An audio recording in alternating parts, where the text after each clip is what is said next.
Hello dear student, आज हम बनाने जा रहे हैं 11th अकाउंट्स का जनरल एंट्री जो डीके गोयल, राजेश गोयल, शैली गोयल राइटर का है।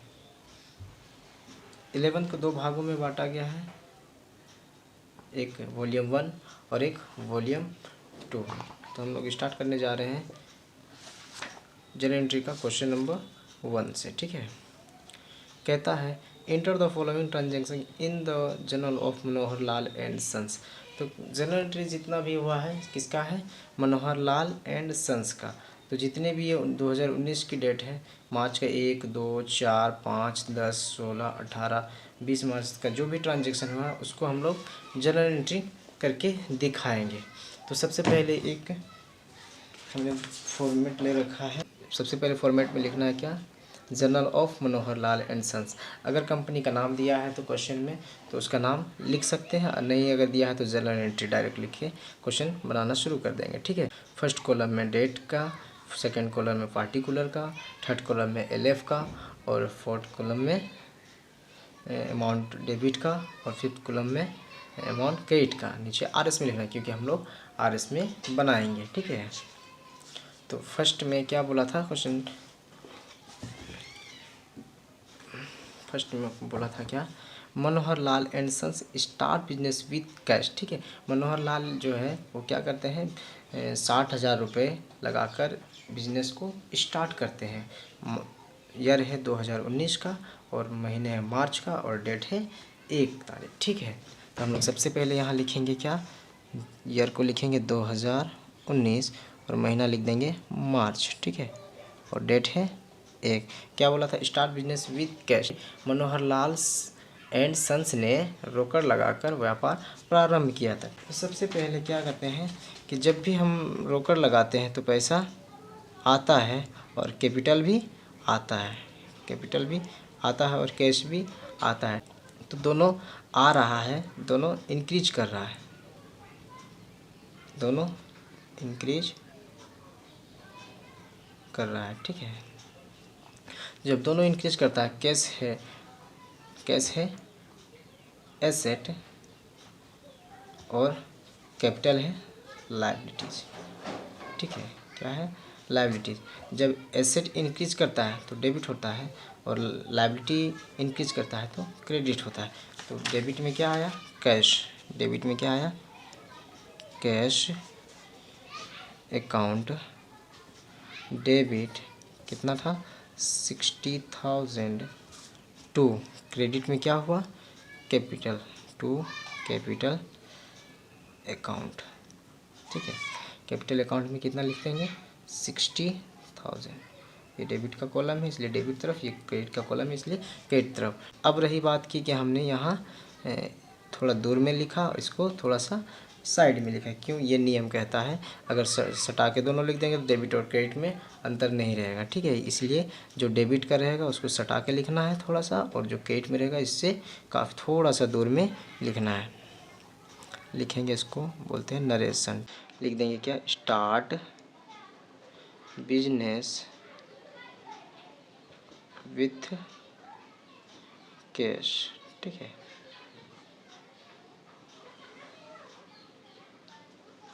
सेकेंड डेट को क्या बोलता है?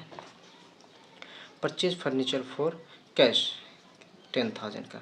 2 मार्च को क्या बोला? परचेज फर्नीचर फॉर कैश 10,000 का, मतलब नकद फर्नीचर खरीद रहा है। ठीक है, नकद फर्नीचर खरीद रहा है।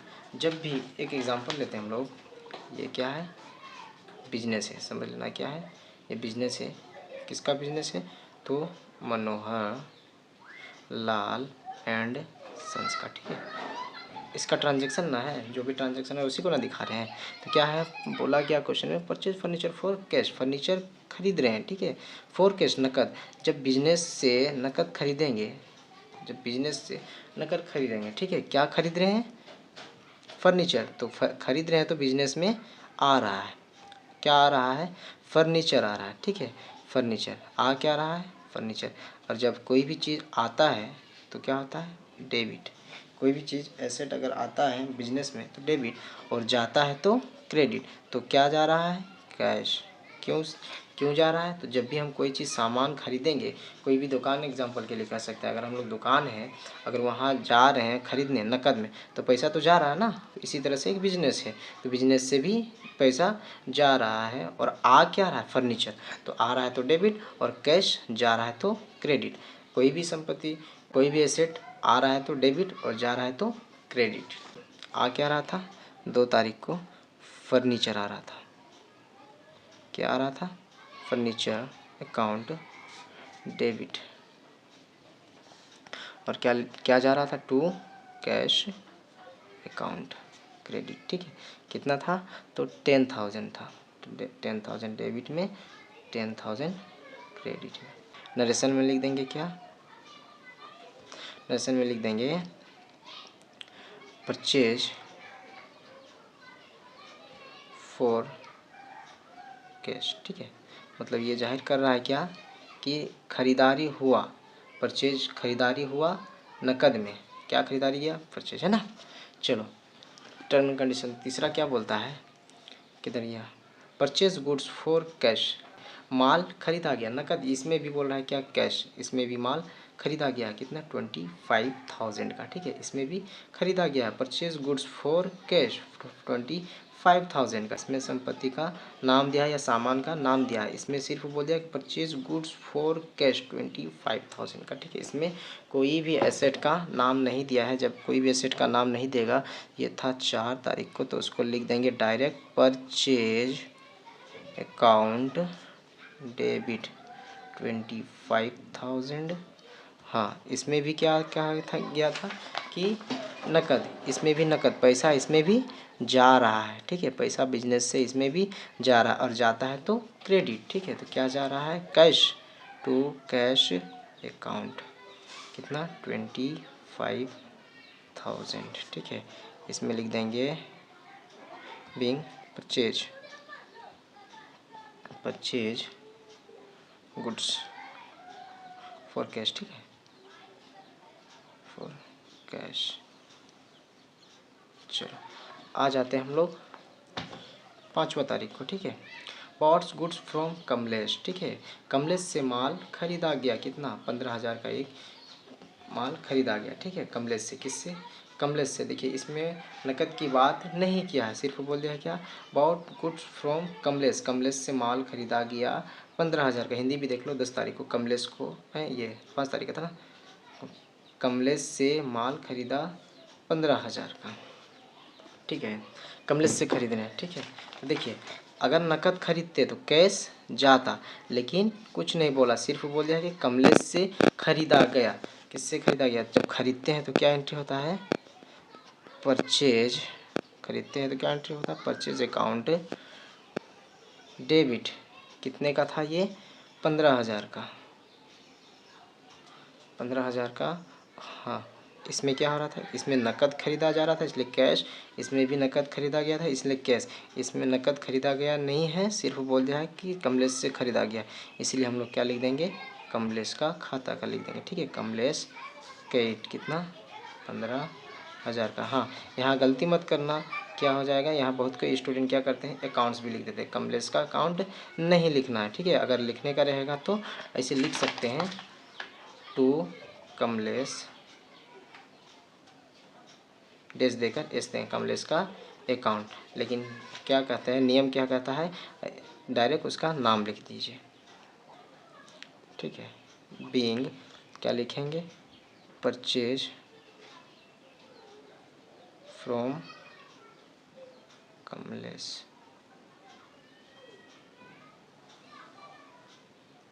ये मेरा यहाँ तक कंप्लीट हो गया। आगे क्या बोलता है डेट में? 5 तारीख तक हो गया था। 10 तारीख को क्या बोलता है? Paid cash to Kamlesh. 10 तारीख को क्या बोलता है? पेड कैश टू कमलेश, मतलब कमलेश को भुगतान किया गया। ठीक है, हिंदी में क्या कहता है? कमलेश को नकद भुगतान किया गया 15,000 का। ठीक है, 10 तारीख को पेमेंट कर दिया जा रहा है। किसको? कमलेश को। तो पेमेंट करते हैं तो यहाँ से भी पैसा जाएगा, बिजनेस से पैसा जा रहा है ना, किसी को पेमेंट कर रहे हैं तो किसी को पेमेंट कर रहे हैं तो पैसा जा रहा है, तो जाता है तो क्रेडिट। हाँ, जा रहा है तो क्रेडिट। ठीक है, टू कैश अकाउंट। अच्छा ठीक है, जा रहा है कमलेश के पास है, तो रिसीवर कौन हुआ? कमलेश रिसीव कर रहा है, जो पाता है उसको डेबिट कहते हैं और जिसका जो जा रहा है उसको क्रेडिट कहते हैं। ठीक है, तो पाने वाला कौन है? कमलेश। तो यहाँ लिख देंगे क्या? कमलेश, सिर्फ कमलेश, क्योंकि हमने पहले ही बता रखा है क्या कि सिर्फ कमलेश लिखना है। कितना? 15,000, 15,000। ठीक है, being paid cash to Kamlesh.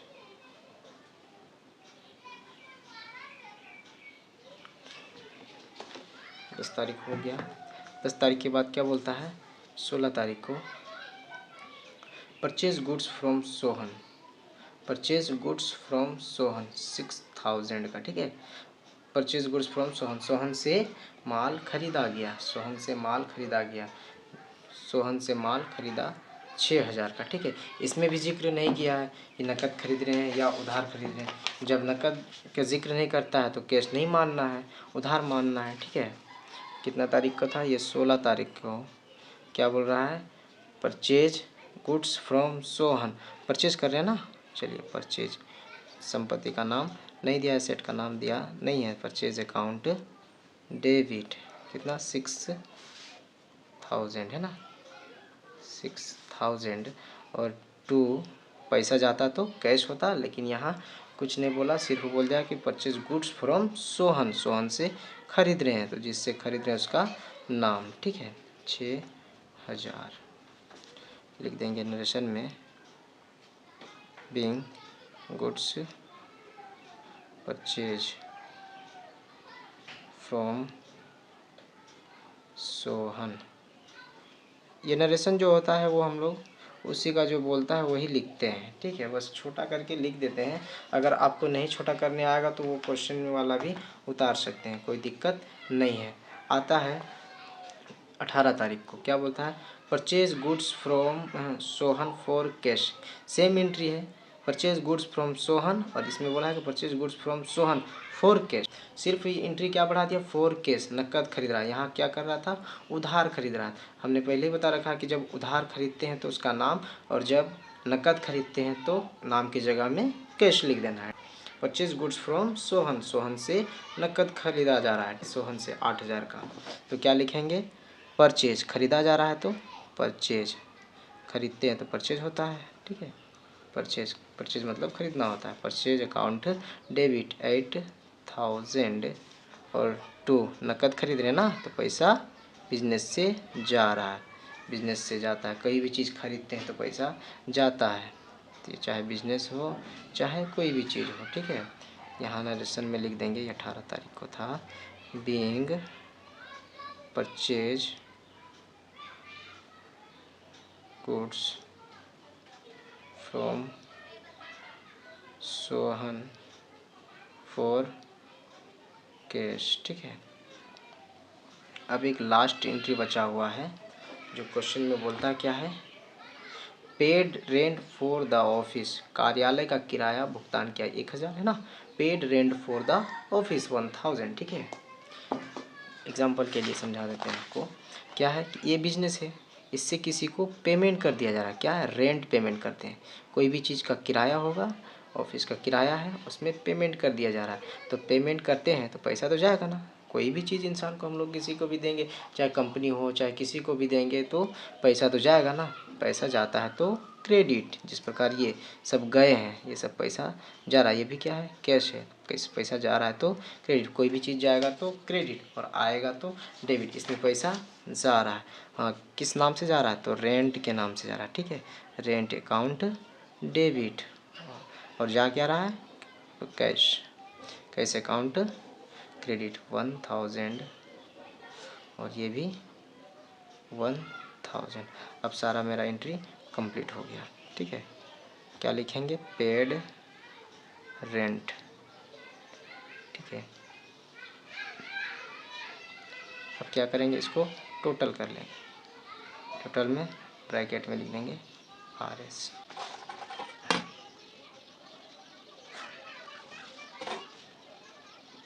Format अच्छे से बनाइएगा। फॉर्मेट का भी नंबर मिलता है एग्ज़ाम में। चलिए अब हम लोग जोड़ते हैं शुरू से डेबिट की तरफ से, ठीक है। 60, 10, 70, 70 ये 25, 95, 1,10,000, 1,25,000, 25 और 6 31,000, 31 और 8 39,000, 39 और 1 40,000, 1,40,000। टोटल में कितना है? 1,40,000, ठीक है।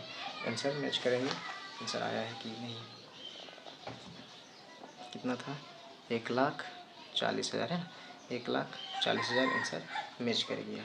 चलिए ये डेट था 20 तारीख को, है ना।